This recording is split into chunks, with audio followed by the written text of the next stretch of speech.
तो कहले आपका क्या, मैं तो कहीं बाहर थोड़ी जाती हूँ, मैं तो घर में रहती हूँ, तो मुझे मेरी बात और है और मेरे कुछ थोड़ी होने वाला है, लेकिन तुम लोगों के लिए ठीक है कि जैसे ही यहाँ पर इतनी ठंडक है, या तो सवेरे उठ के 6 बजे नहा लिया करो और फिर ठंडे पानी से नहा लिया करो और उसके बाद तुम बाहर जाए।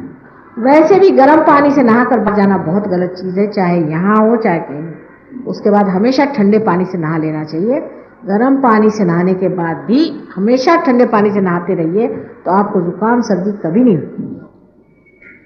अब एक ये छोटी सी बात है, लेकिन वो भी उन लोग करना बड़ा मुश्किल है, इतने आलसी होते हैं और हमेशा थके रहते हैं। अब ये जनाबे लोग यहाँ पर आए हुए दिन भर पड़े रहेंगे, दिन भर सोते हैं और दिन भर खाते हैं, और अगर पूछे शाम को तो हम थक गए। क्या भाई किया क्या आपने? ये तो सो के थक जाते, तो जागने से इनका क्या हाल होगा, भगवान जाने। लेकिन अपने देश में आलस्य भी बड़ी कमाल की चीज, और आलस्य खोजने के तरीके, लेबर सेविंग डिवाइसेस जो है वो भी 25 बंगालियों से जाके पूछे। बंगाली लोगों का ये हाल है कि अगर आपको 12 बजे तक कोई चीज खरीदनी है तो खरीद लीजिए, 12 बजे से 3 बजे तक सब दुकानें बंद और आप दुकान बाहर ताला लगा हुआ है और अंदर से खर्राटे सुनाई देंगे। और वो 5 बजे तक भी बहुत सी दुकानें नहीं खुलती, यानी 12 बजे से लेकर 5 बजे तक कोई दुकान नहीं खुलती। वहाँ काफ़ी दुकानें ऐसी जो खुलती ही नहीं है। 12 बजे तक आप चाहे कुछ भी खरीद। और दूसरी बात यह है कि वो इतने आलस्य में लपटे हुए हैं कि वो इसलिए समझते ही नहीं है कि और भी कोई दुनिया है, क्योंकि जब आपके पास टाइम ही कम होगा तो आप दूसरों को क्या देखेंगे, आप लोगों को क्या समझेंगे, क्या दूसरों से क्या सीख सकते। उनको ये मालूम ही नहीं कि और भी कोई दुनिया है, उनके लिए बस हम सब कुछ हो गए। बंगाल जैसा महादेश जिसमें इतने महान काम हो गए हैं, देवी जी ने साक्षात वहाँ कितने कार्य करे हुए हैं, लेकिन आज तांत्रिकों के आहार में पड़ गया, बिल्कुल तांत्रिक चारों तरफ से वहाँ छा गए, ऐसे छाए हुए हैं कि क्योंकि आलसी लोगों को और कोई धंधा नहीं, जा करके अपने मुकद्दर पूछे, भाई जब कुछ करने का नहीं तो आप हाथ दिखाएंगे कि बताओ क्या है। इस तरह से वहाँ तांत्रिक बहुत इकट्ठे हो गए जो बताते रहते हैं कि तुम्हारे फलाना होएगा, तुम्हारा बाप मर जाएगा तो तुमको बहुत पैसा मिलने वाला है, और तुम्हारे एक्सीडेंट हो जाएगा तो तुमको बहुत रुपया मिलने वाला है। तो ऐसे लोगों के वहाँ चले, और इस वजह से ऐसी जगह में कभी भी रुपया पैसा नहीं आ सकता। लक्ष्मी हमेशा जो है मेहनत कमाई जाती है। लक्ष्मी जी संसार में आई थी तब आपको मालूम है कि सुर और असुर सब ने मिल करके मेहनत की, तब जाकर के लक्ष्मी जी संसार में पधारी। तो जो लोग मेहनत नहीं करते हैं उनके लिए अगर लक्ष्मी आ जाए तो वो बेकार जाते। जैसे कि कोई आदमी है बड़ा रईस है, उसने अपने सब बच्चों के लिए रुपया इकट्ठा कर, दान धन के नाम से तो 1 पैसा देंगे नहीं, वहाँ नहीं, अपने बच्चों के लिए जवाहरात खरीदो, फलाना खरीदो, ये करो। जब बाप मर गए तो वो इसी पे लगे रहते हैं कि कम से कम पैसे में इनका दाह कम हो जाए, अच्छा ही है, और कहीं समुद्र में फेंक दो इनकी, ठीक है गए एक बार। फिर पैसा ले करके और हर तरह का ऐप, हर तरह की गंदगी उनमें आ जाती, मुफ्त का पैसा। बगैर मेहनत के कोई भी चीज़ इंसान को जब मिलती है उसकी कदर नहीं रह जाती, और इसीलिए सहयोग की भी किसी को खास कदर नहीं रहती, खासकर हिंदुस्तान में, क्योंकि इनको मेहनत नहीं करनी पड़ती। बेचारों को वहाँ बाहर बहुत मेहनत करनी पड़ती है, इसलिए उनको कदर है। आप लोग चट से पा लेते हैं क्योंकि इस पुण्य भूमि में पैदा हुए हैं। आपकी माँ बहुत बहुत आप पर मेहरबान है, माने मैं नहीं, ये आपकी भारत भूमि, तो आप उसके सहारे और बहुत कुछ पा लेते हैं और उसके बाद उसकी आपको कदर नहीं। ये बात बिल्कुल सही है। अपने यूपी के लोग क्यों इतने आलसी हो, उसकी वजह यह है कि यूपी में गंगा और जमुना इतना वरदान दिया है कि वहाँ की जमीन जो है इतनी अच्छी जमीन है, इतनी सुपीक जमीन है कि उस जमीन में आप सिर्फ बीज डाल दीजिए निकल आएगा। और इस वजह से वहां के लोग जरूरत से ज्यादा आलसी हो गए, क्योंकि मेहनत करने की कोई जरूरत नहीं।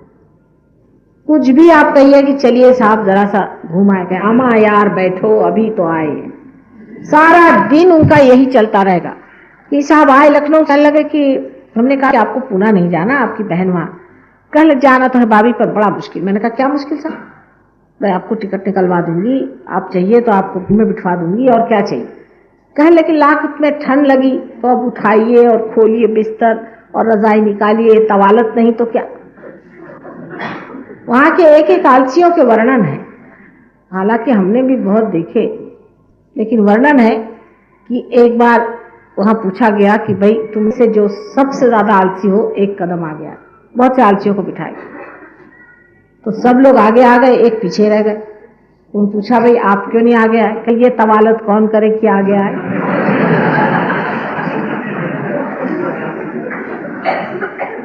और इस आलस्य के वजह से ही ये जो घर का जो राजकारण है ये शुरू हो जाता है। इसलिए सबसे ज्यादा राजकारणी जो है ये यूपी वाले, इनसे बढ़ के और कोई राजकारणी नहीं। आप देख लीजिए मैं जो बात कर रही हूँ सच है या नहीं। आप किसी भी यूपी वालों से जब बात करिए तो समझ लीजिए इसमें राजकारण जरूर चलेगा। हाँ सहयोगी है दूसरी बात, अब वो राजकारण ऐसे चलेगा इधर से उधर बात कह दी और आप बैठे रह गए। उन्होंने हमारी ये कहा, कहले हाँ भाई हमसे तो यही कह रहे थे, और जाके आपका उनसे दुश्मनी हो गई, हो गया झगड़ा और ग्रुपबाजी हो गई। उसकी वजह ये टाइम बहुत है, आपको कोई मेहनत करने की नहीं, मुफ्त में आपकी माँ दे रही है, आप खा रहे हैं पी रहे। जिसके पास बहुत टाइम होता वो ये करता। और इसके मामले में इतने यूपी वाले सतर्क हैं और उनको इतनी इस मामले में घमंड है कि आपको आश्चर्य होगा, उनको अपने गरीबी का तो ख्याल ही नहीं। हमारे एक सर्वेंट साहब यूपी के थे, बड़े गंदे थे और बर्तन गंदगी से मानक मद्रास के साहब आए। तो मैंने कहा देखो तुम इतने गंदे हो, अब सब मद्रासी लोग यहाँ नौकर हो जाएंगे और तुम लोग सब नौकरी से निकल जाओगे, तुमको मेहनत करनी चाहिए। तो कह ले कि देखिए हम तो मेहनत क्या करेंगे, इन्हीं को नौकर बनाइए, अब तो हम राज करने वाले। उन्होंने कहा वाह भाई वाह, सभी लोग ये राज कर रहे। ये जो दिमागी जमा खर्च है ये बहुत ज्यादा वहां हो जाता है जहां हर चीज आसानी से मिल जाती है और जहां मेहनत करनी पड़ती है। पंजाब भी अच्छी भूमि है, लेकिन वहां हर समय बाहर से आफत बनी रही। हर समय पंजाब में बाहर लोग छाते रहे, इसलिए लोग मेहनत। जो मनुष्य मेहनत नहीं करेगा, वहां अगर लक्ष्मी जी रह जाए तो जो कहिए। ऐसे ऐसे हमने खानदान देखे हैं कि जिनके यहाँ अशर्फियां भरी पड़ी रहती थी और लोग जैसे पेट्रोल पीते हैं उस तरह से एक लकड़ी से गिना करते थे कि कितने इंच अब बचा हुआ है। और आज ये हालत है कि आप पूरा टटोल लीजिए तो सिवाय धूल के वहां कुछ। बड़े खानदान इस तरह से मिट गए, आलसीपना। सहयोग के लिए आलस जो है उसका दुश्मन है। कोई भी सहयोगी के लिए आलस, I am saying that for सहयोग laziness is the worst enemy. इसलिए कहा कि ये भी समझ लें। और जब आप आलस्य में पड़ेंगे तो आपकी नाभि पकड़। अब मैंने आपसे बताया है कि नाभि चक्र को ठीक करने के लिए मनुष्य में चुस्ती होनी चाहिए। सवेरे जल्दी उठना चाहिए और सवेरे जो कुछ भी सहयोग में कार्य करना है उसे करके और उसके बाद अपने कार्य में भी तत्पर रहना चाहिए। सहयोग इतनी बातें सिखाता है, इतनी बातें सिखाता है कि आपको आश्चर्य होगा। हमारे लंदन में ऐसे लोग थे कि जिनको सवेरे उठना मुश्किल था, अब बराबर 4 बजे उठ के नल पे नहा करके और ध्यान में बैठे। उनको खुद आश्चर्य है।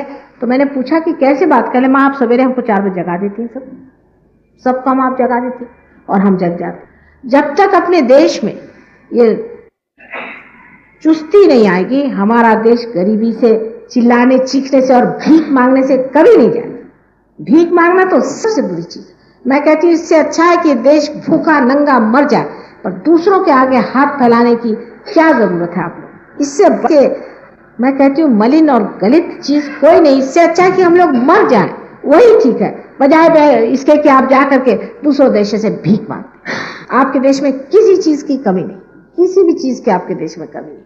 आप देखिए तो दूसरे देशों में जाने पे मुझे तो लगता है इनके पास सिवाय प्लास्टिक के और है क्या। जरा से एक साहब आए, कह ले साहब हमारे घर पे चलिए, बहुत जरूरी है, हमारे पास एक इंडियन ऑथेंटिक चीज रखी है। का पता नहीं क्या बला है। अब गए 50 मील हमें ड्राइव करके दे, हाँ, और दिखाए क्या कि वो अपने मुरादाबादी सुराही उनके घर में रखी हमारे लड़कियों ने कहा मम्मी क्या इन्होंने तो मार डाला, बोल। कहले क्या करें क्या करें। नहीं, मैंने कहा बहुत आपको अप्रिशिएट कर रहे हैं कि आप ये मुरादाबाद की सुराही लेके चले आए। कहले ऑथेंटिक है बिल्कुल। मैंने कहा अच्छा क्या ऑथेंटिक। कहले ये तो इतने साल पुरानी है। मुझे उनकी बात याद आ गई। अपने प्रेमचंद जी ने बड़ी अच्छी कहानी लिखा थी अकबरी लोटा पर, वही मुझे नजर आई कि ये आदमी 50 मील हमें दौड़ा के ले गया दिखाने के लिए मुरादाबाद की सुराही। सभी सहजियों से विनती है, हमारे इस चैनल को सब्सक्राइब करके सहज को फैलाने में हमारी मदद करें। जय श्री माता जी।